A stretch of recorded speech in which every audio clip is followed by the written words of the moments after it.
Olá,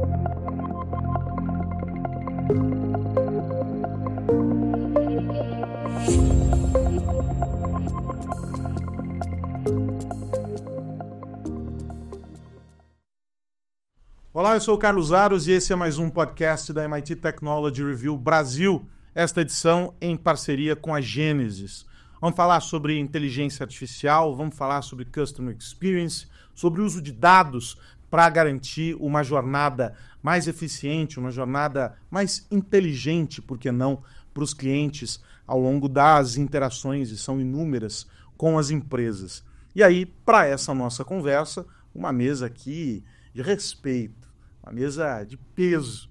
Eu começo com a Karen Jung, que é especialista pessoal. em Data e AI na AWS. Para parceiros, Karen, obrigado por estar aqui com a gente. Olá, pessoal. Obrigada por estar aqui e dividir essa mesa com tanta gente bacana hoje.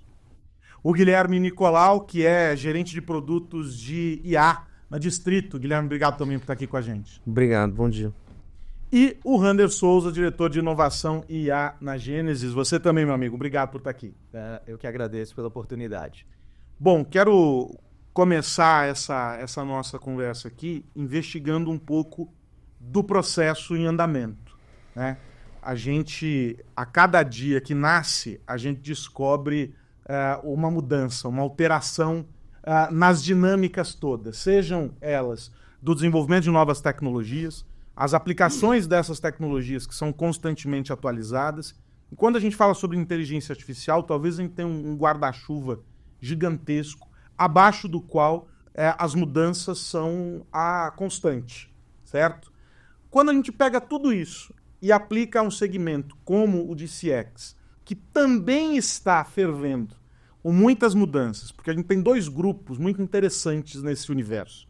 Das empresas que já são muito bem preparadas, estão ok, obrigado, e estão agora fazendo atualizações nessa relação, e aquelas que descobriram milagrosamente o CX recentemente, estão assim, meu Deus, como é que eu não tinha feito isso antes? Só que nesse processo, a gente está vivendo transformações importantes. Eu queria, para deixar todo mundo aqui na mesma página, que você nos ajudasse a entender que momento é esse do segmento do CX em que a gente adicionou alguns ingredientes e a IA talvez, e as suas mais diferentes apresentações, seja o ingrediente mais importante dessa receita.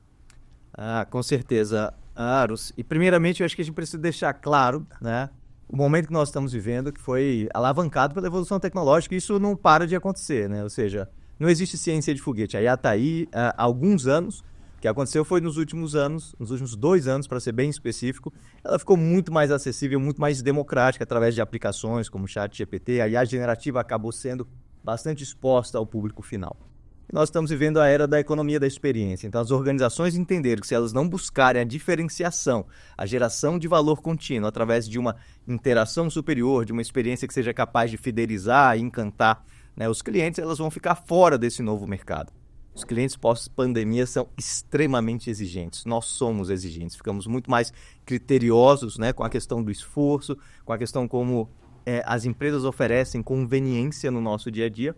E aí é um grande habilitador desse modelo de conveniência, desse modelo de autosserviço, desse modelo de personalização.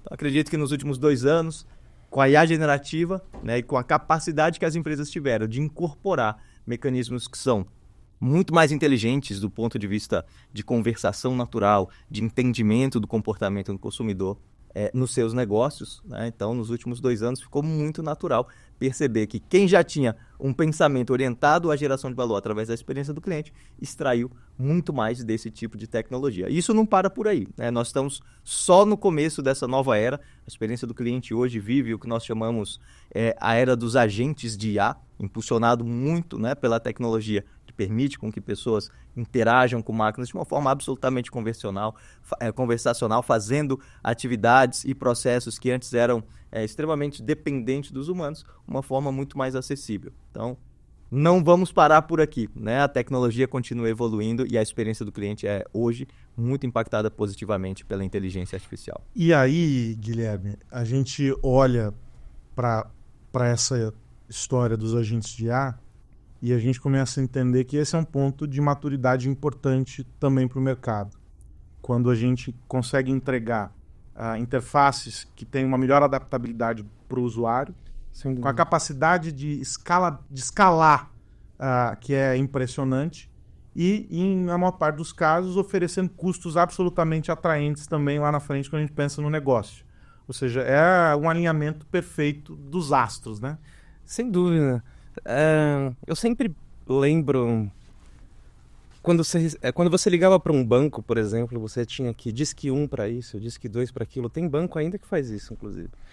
Você chega no final e aí você percebe que você chegou num lugar errado, você precisa desligar, ligar de novo e fazer de novo. Até os chatbots que seguiam as árvores de decisão ainda faziam isso. Ainda tem alguns que funcionam. Alguns bancos ainda são assim. É terrível.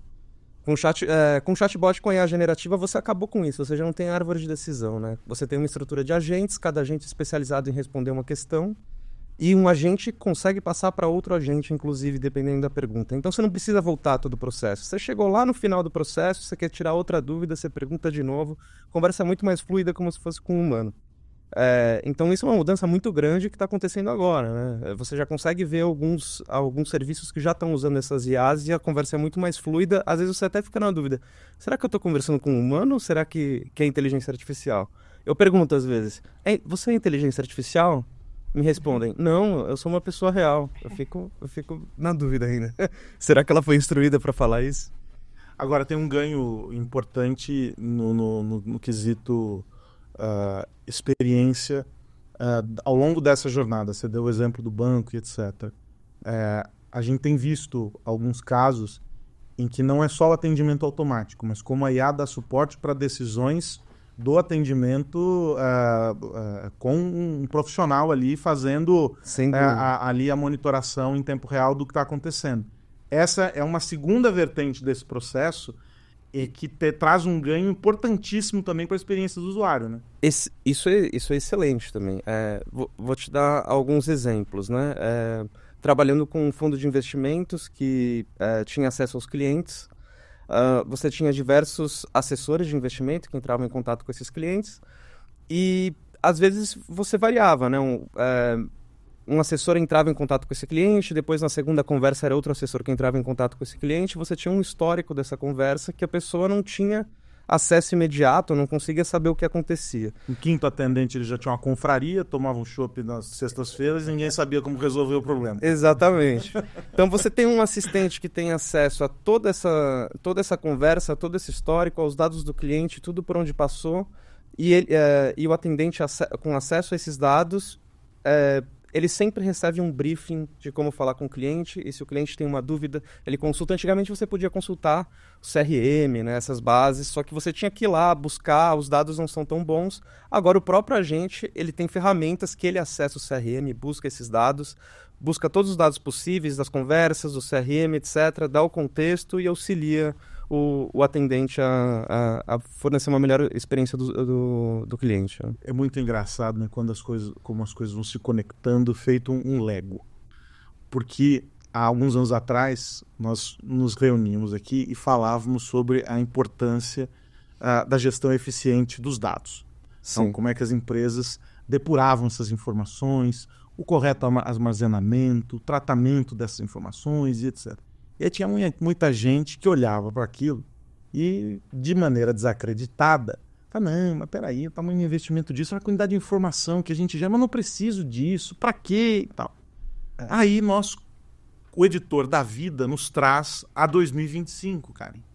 E em 2025 nós precisamos dessas informações organizadas, desses dados em nível altíssimo de qualidade, para que eles possam municiar essa IA para oferecer performance, para oferecer melhor produtividade, um tempo mais rápido no atendimento e etc., para fazer com que o negócio gire numa velocidade que, sei lá, 10 anos atrás, quando discutimos a importância dos data lakes e aquela coisa toda, as pessoas diziam, não, que isso? Tudo mudou e os dados continuam no centro dessas decisões, ou seja, a escolha correta sobre como tratar essas informações vai definir a capacidade que aquele agente de IA vai ter de entregar uma melhor experiência para o cliente. É isso ainda? Ou estou errado nessa historinha? Não, você está certo. E a gente vê que esse também é o grande desafio atual das empresas, né? Eu vejo, às vezes, empresas querendo adotar muito GenAI, melhorar o atendimento ao cliente, só que aí quando você vai ver, os dados ainda estão dispersos, né? E tem, então, essa dificuldade também a gente fala de interconectar esses dados para poder tirar informações. O que a gente chama muitas vezes que é a experiência 360, né? E para fazer essa experiência 360, você tem que estar com os dados, que nem você falou, e é uma quantidade enorme de dados e parâmetros também. Então, hoje a gente tem falado muito, e eu vejo cada vez mais as empresas adotarem o que a gente chama de banco de dados grafos, né?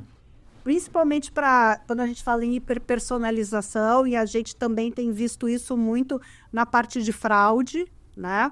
Que aí você precisa de vários dados, de várias fontes diferentes, para conseguir tirar um insight ou um valor, né? Alguma coisa que te mostre que esse é o caminho, ou presta atenção no que esse dashboard, no que esses dados estão te mostrando, né? E por isso que é muito importante a empresa ter uma boa governança de dados. Nessa área de experiência de cliente, né, é muito importante a governança e também a gente sempre cuidar quando a gente fala de dados, de segurança. GenAI pegou a gente assim, né? Eu acho que foi bem bom para a AWS também. A AWS tem esse DNA de ser customer-centric, que a gente fala que é o cliente na ponta, né? A gente é orientado ao cliente, essa parte de atendimento é muito crítica, né? E a AWS nasceu, a Amazon nasceu com esse DNA de botar essa experiência com o cliente, desde a época de recomendação de livros, né? Até hoje, né, que a gente entra na amazonhoje.com para fazer uma compra, a gente sempre tem recomendações, sugestões, né? Então, eu acho cada vez mais essa parte, quanto mais dados eu tiver do cliente, mais eu consigo levar eles para esse caminho de hiperpersonalização, né? Rander, é interessante essa ideia. Antes da gente entrar mais detidamente na hiperpersonalização, pegando carona nessa fala da Karen, é interessante observar que quando a gente fala sobre CX, talvez a ideia que as pessoas têm é de que estamos olhando da porta para fora. Minha relação com o consumidor, então, portanto, é daqui para fora. Só que todo o exercício de implementação da CX, da maneira como essa jornada precisa ser entendida, é um exercício de olhar para dentro. É voltar para dentro da companhia, a revisão de processo para entender onde as informações do cliente se perderam de alguma maneira e elas poderiam ser melhor aplicadas para solucionar questões, às vezes, frugais e que demoram a vida para alguém entregar uma solução. Ou seja, é um processo de melhora contínua dos processos da organização, do entendimento de que alguns desses processos talvez não façam mais sentido a partir da aplicação de algumas tecnologias e etc. Ou seja, CX não é o olhar só para o cliente, é o olhar para a companhia. Porque se você não fizer essa autoanálise, você não vai entregar uma boa resposta para o seu cliente. Acho que essa fala da Karen traz um pouco essa ideia, né? Ela é perfeita e ilustra muito bem, você ilustrou muito bem o grande desafio do mercado hoje, quando nós falamos em CX e quando nós falamos aqui, né, no nível executivo, no nível de liderança das organizações, é tirar um pouco da percepção do romantismo, né? CX parece algo romântico para as organizações. Na verdade, não. Por trás de um projeto, de uma iniciativa estruturante de CX, existe um business case, né, com impacto econômico direto. Agora, eu costumo dizer que CX é o resultado de uma iniciativa de centralidade no cliente, porque não existe uma boa experiência do cliente sem uma boa experiência, primeiro, de um colaborador, aquele que é responsável por identificar oportunidades de processo, muitas das vezes aquele que é responsável por interagir com o cliente, ser ele a voz, né, do que é a cultura de centralidade do cliente, de uma organização. Então não existe resultados que de fato sejam transformadores, impactantes em experiência do cliente se a gente olhar para dentro de casa, tanto do ponto de vista de colaboração e de valorização da mão de obra que é responsável por criar novas estratégias, mas também dos processos. É comum no mercado brasileiro, eu digo com muita propriedade, nós superestimarmos o poder tecnológico, quando nós falamos de experiência do cliente, e subestimarmos a complexidade, né, dos nossos ambientes corporativos, da sociedade. Enfim, nós temos desafios que são absolutamente relevantes quando nós falamos de disponibilidade de mão de obra, de engajamento de mão de obra. Daí, claro, o desafio passa a ser muito maior, né, para gerar uma boa experiência. Então, quando você olha, de fato, CX como um pilar estruturante, como uma prioridade estratégica de uma organização, você entende processo, você entende, de fato, o papel das pessoas e, claro, o papel da experiência do cliente como gerador de diferenciação competitiva.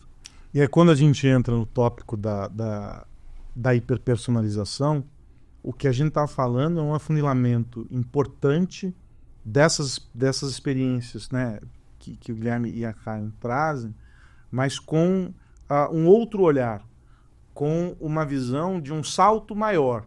Que salto é esse quando a gente fala na hiperpersonalização? E é algo natural.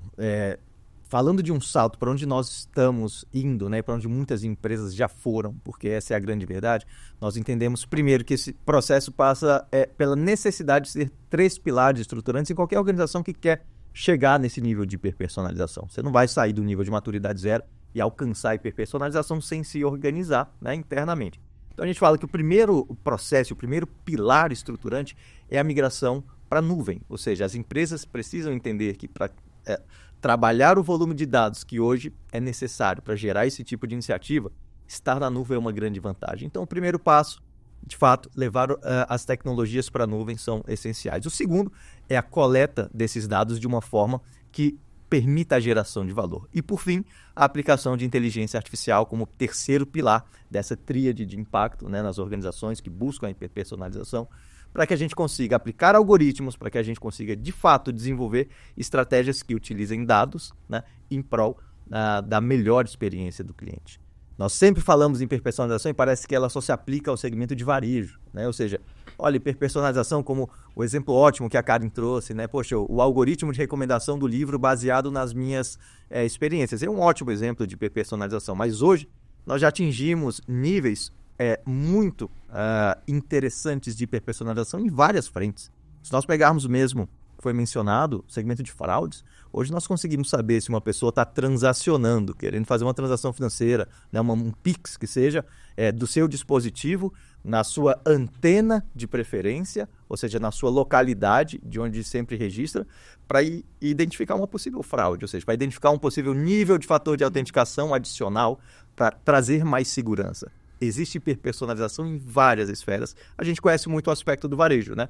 Receber recomendações personalizadas, anúncios de marketing que tem tudo a ver com os nossos comportamentos, mas eu digo que hoje já é amplamente difundido em várias frentes e as empresas, de fato, estão explorando e criando mecanismos muito interessantes de uso de dados para hiperpersonalização. E aí tem um ponto, né, sobre a exigência desse consumidor, é de que talvez, e aí talvez não, com certeza, ele não quer só uma experiência única.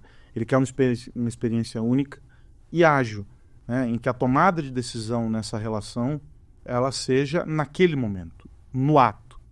E quando a gente pensa no ganho que a IA traz para essa relação, sem dúvida nenhuma, esse talvez seja o grande gap que a IA supriu para um sem número de relações. E há várias aplicações, vários cenários, como o Ana está dizendo, não é só para o varejo, né? Você tem aí um leque enorme. Mas tecnologicamente, não é só o entendimento de que aquele ser é único, ele quer ser percebido como único, mas é a possibilidade de, em tempo real, com uma tomada de decisão ali na ponta, sem esperar 10 camadas, né, 10 níveis de decisão, essa percepção muda e cada vez mais o desenvolvedor é cobrado para entregar isso num nível de precisão altíssimo.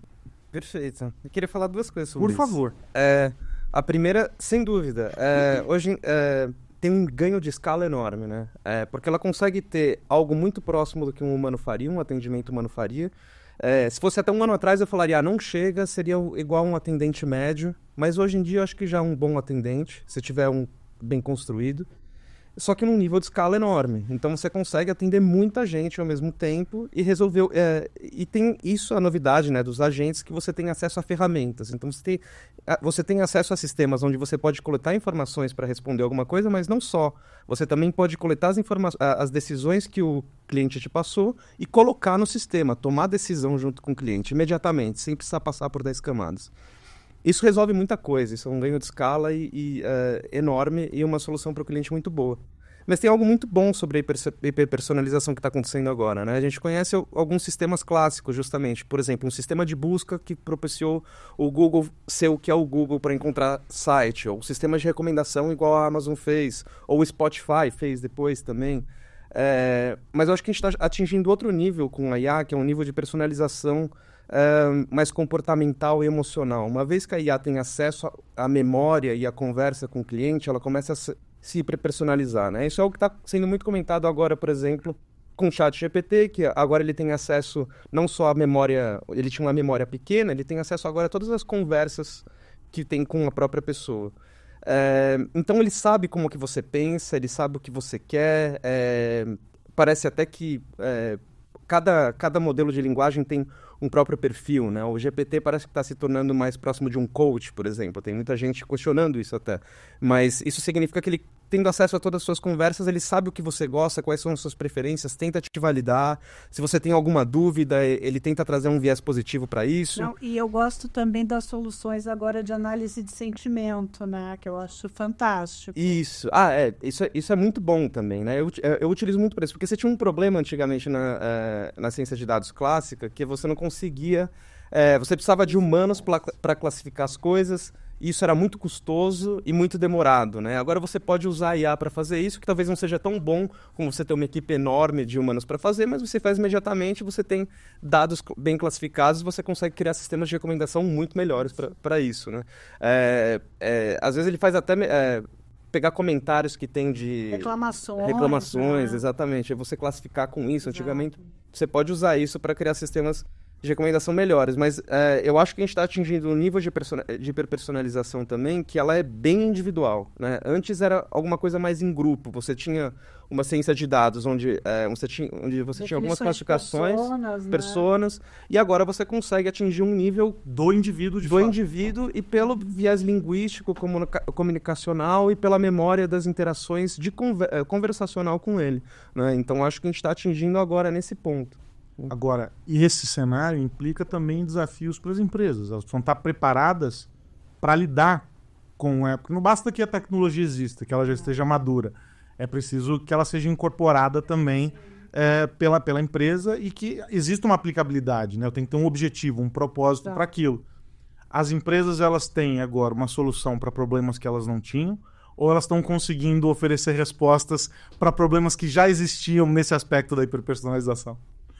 Eu acho que a gente acaba buscando as duas coisas, né? Eu acho que a tecnologia abre essa frente para a gente. Uma da gente melhorar o que a gente existe, outra para a gente abrir novas frentes e ver coisas que antes a gente não conseguia enxergar, né? E o que eu acho fantástico também a gente poder, por exemplo, num atendimento de chatbot, a gente poder ter toda essa conversa escrita ao mesmo tempo que a gente está atendendo.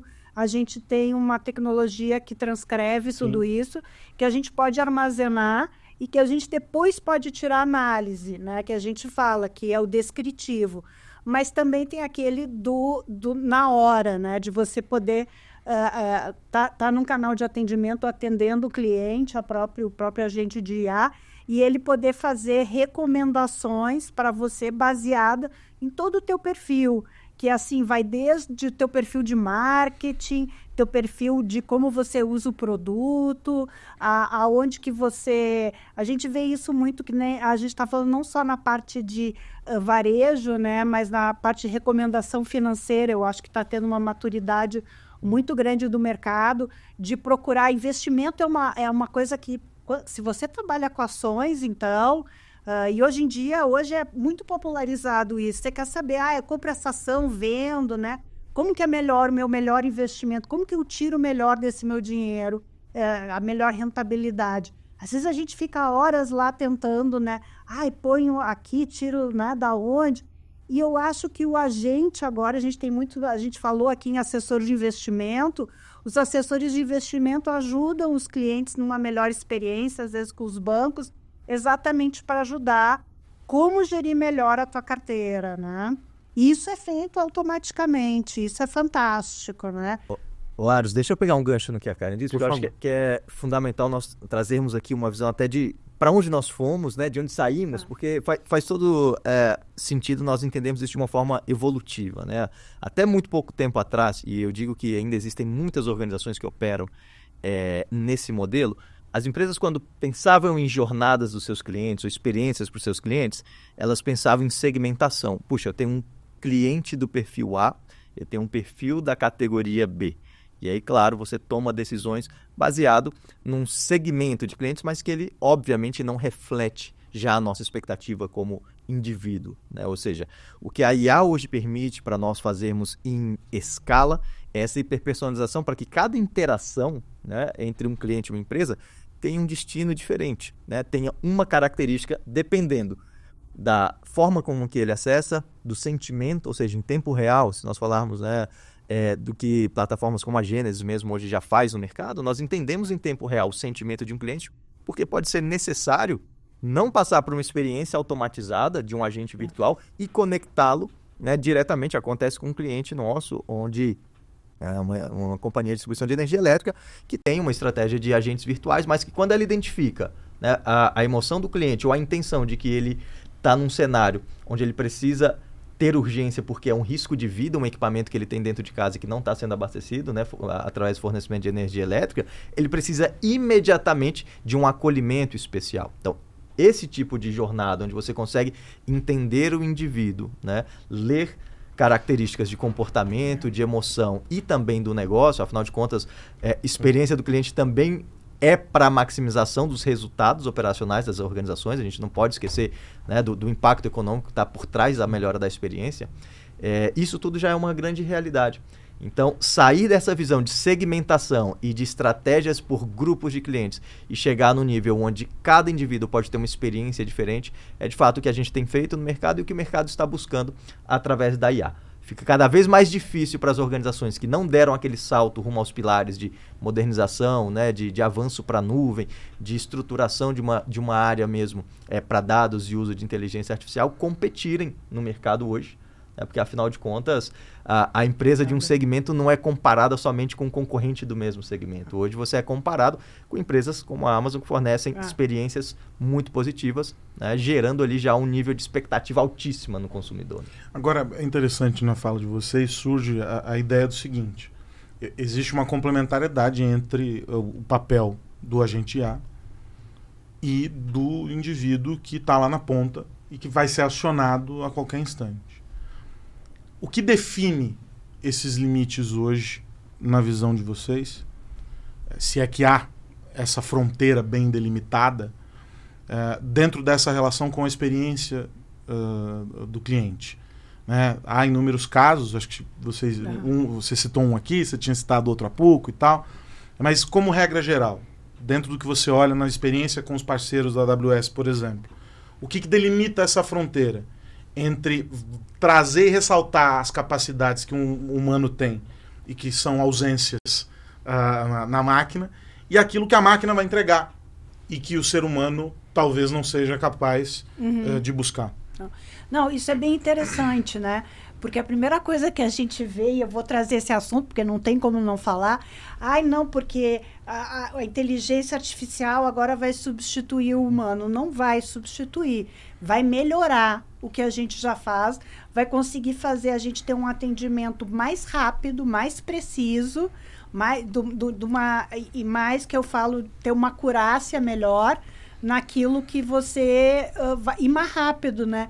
Gente, porque vamos lá, a experiência do cliente ainda para a gente, que nem a gente estava falando de automação, por exemplo, de atendimento automático a cliente, continua aqueles monte de número, vai para um atendente, vai para o outro, né? Então, isso é realmente, a gente quer cancelar uma assinatura de um canal ou de uma empresa telefônica, gente, é sofrido isso, tem que melhorar. E eu acho que a tecnologia veio para fazer esse gap, né? Sem dúvida. Ela potencializa o que a gente já tem, né? Eu acho que isso já aconteceu... E as dores também da gente. E as dores também. Eu acho que isso já aconteceu em outras indústrias também, né? A indústria automobilística também já passou por isso. Era muita gente trabalhando nisso, era pesado, etc. E passou por um processo de automação. Isso não acabou com o trabalho na indústria automobilística. Diminuiu, mas também eu acho que isso... Eu discordo um pouquinho, mas não muito. Mas com respeito. Claro. Eu vejo muitas vezes as pessoas falando, né? Não vai substituir, não vai substituir. Não vai substituir talvez como a gente pensa, do tipo, acabou o trabalho, tal, etc. Não, eu acho que aumenta a produtividade, aumentando a produtividade isso possibilita liberar um pouco a força de trabalho, então você consegue com a força que você tem atualmente continuar crescendo e produzindo mais, mas também libera para surgir novos setores que a gente não sabe o que vai ser no futuro. Exato. Assim como a IA surgiu porque já se liberou outros setores, então acho que com calma e sem pânico essas coisas vão acontecendo como essa é a história do progresso, né? Isso por um lado.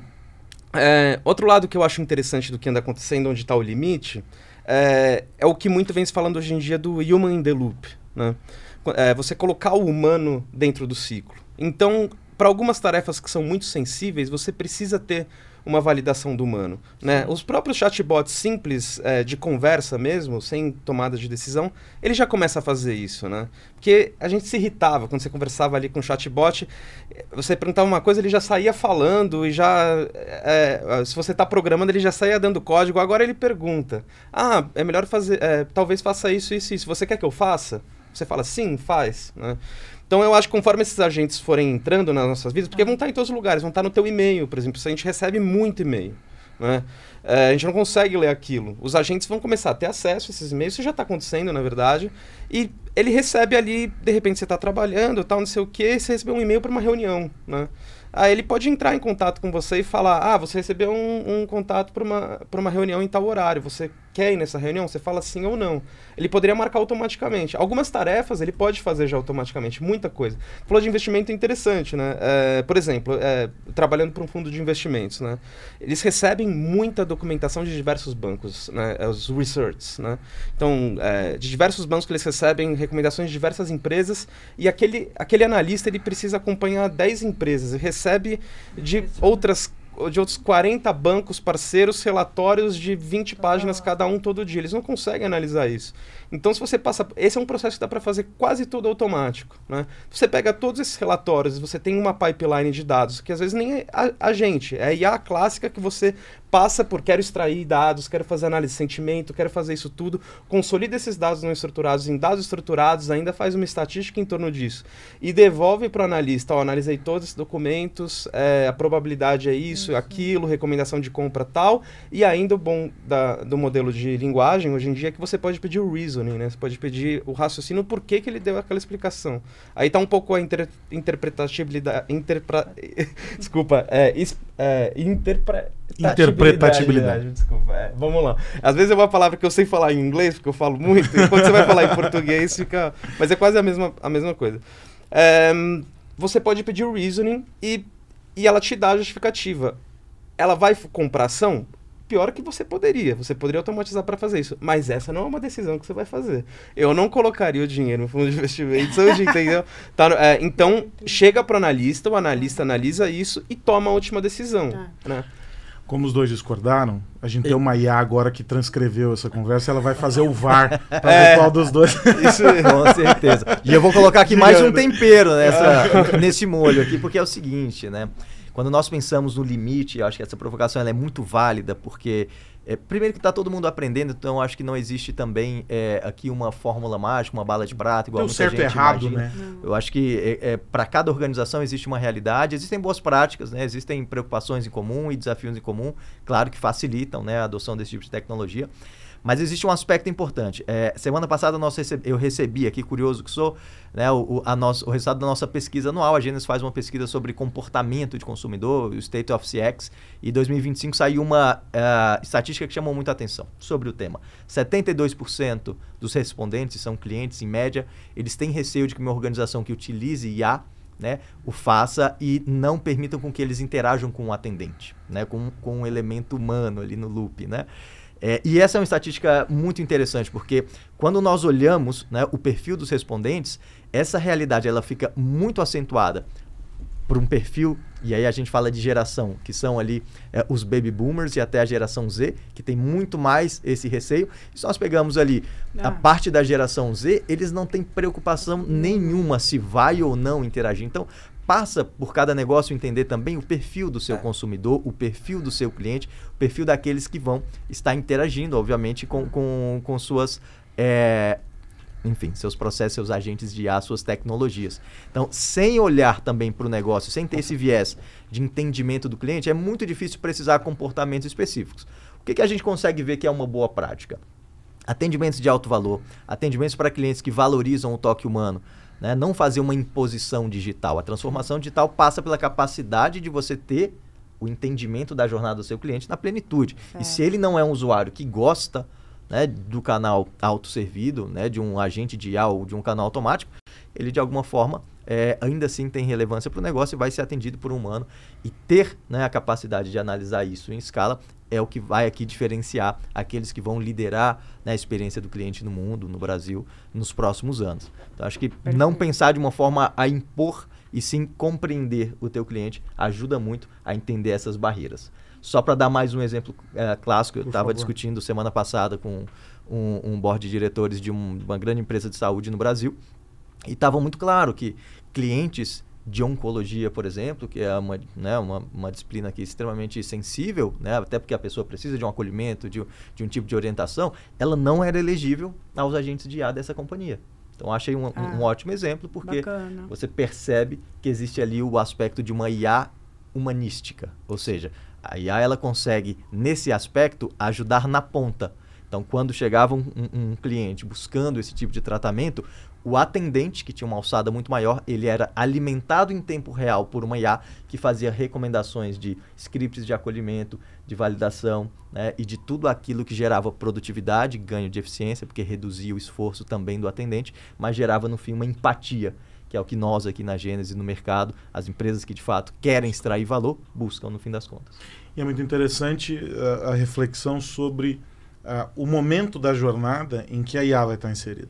Boa parte das vezes, ela está ao longo de todo o processo e de maneira muito transparente para o cliente. Noutras, não. Ela vai estar ali aplicada a momentos específicos. Eu acho que a grandeza desse processo, e que talvez esse seja um momento interessante para essa reflexão, porque a gente sai um pouco daquela onda inicial em que é o famoso must have, né? Todo mundo quer, não importa para quê, mas todo mundo precisa ter e acha que é como ir ao supermercado, passa o braço assim na gôndola, joga qualquer caixa no carrinho e diz, eu vou colocar todos esses para funcionar, porque tem coisa novidade aqui, tem coisa legal. E não é assim, não funciona desse jeito. Então nós estamos em um momento em que as empresas passam a refletir de maneira muito mais assertiva, é muito mais estratégico esse processo. Isso economiza um dinheiro enorme, né? Porque você sabe o que você está comprando. Isso garante eficiência dentro de casa, porque você sabe as escolhas que você vai fazer em termos de processos, de pessoas. Isso qualifica os profissionais que você vai buscar para estarem contigo nessa jornada. Talvez, em algum momento, pela substituição, talvez a troca de uma posição pela outra, mas talvez a qualificação daquele profissional que já está contigo. Você faz o reskilling dele e você vai nesse processo. E você melhora o nível de confiança do teu cliente, porque ele passa a entender que você está buscando uma relação muito mais assertiva com ele e transparente. Você não está fingindo que aquilo não está acontecendo. Olha, esse processo é esse aqui que nós estamos vivendo. E a gente vai levando isso no limite. Eu já estourei todo o tempo, então tá tudo bem. E eu vou aproveitar que tá tudo estourado já, e eu vou pedir para vocês um endereçamento final aqui sobre esse tema, dentro desses tópicos pelos quais nós passamos. Eu queria começar contigo, Karen, pensando um pouco nessa ideia da importância do uso inteligente dos dados para dar suporte a esse desenvolvimento da IA. Uma coisa não caminha sem a outra e as empresas precisam cada vez mais investir nessas duas frentes. Não é porque a IA chegou que eu abandono todo o trabalho pregresso, né? Certo, certo. Então, assim, a gente sempre Eu acho que a gente sempre tem que olhar assim, primeiro, a gente viu ano passado, e aí você colocou muito bem, muita experimentação. O pessoal queria fazer prova de conceito de tudo, né? Ai, como é que eu faço isso, né? E eu acho que agora a gente tem uma maturidade, uma lucidez maior de ver o que vale a pena e o que não vale, né? E transformar. Agora, o que a gente faz muito é: qual é o problema que você está tentando resolver? Né? Essa é a primeira pergunta tecnológica que a gente faz, né? A gente quer melhorar o atendimento, mas qual parte do atendimento, né? E qual o resultado que vocês buscam? Porque às vezes fica muito difícil de medir, né? Aí melhorar a produtividade, a GenAI tem melhorar a produtividade interna. A gente tem ganhos grandes, né, com GenAI de melhora de produtividade. Agora, como que a gente mede isso? Então, assim, meu conselho que eu sempre falo para eles e quando eu vou a clientes é: o que vocês estão procurando, qual é a missão, qual é o objetivo estratégico de vocês, e dentro desse escopo, como que a gente pode ter a IA trabalhando a favor de vocês para chegar nesses resultados, né? E como que a gente vai medir isso? Porque no final tem que medir, né? Então, quando a gente fala de produtividade, vamos melhorar atendimento, a gente tem NPS, né? Que a gente pode ver retenção de cliente, é uma parte super importante também, né?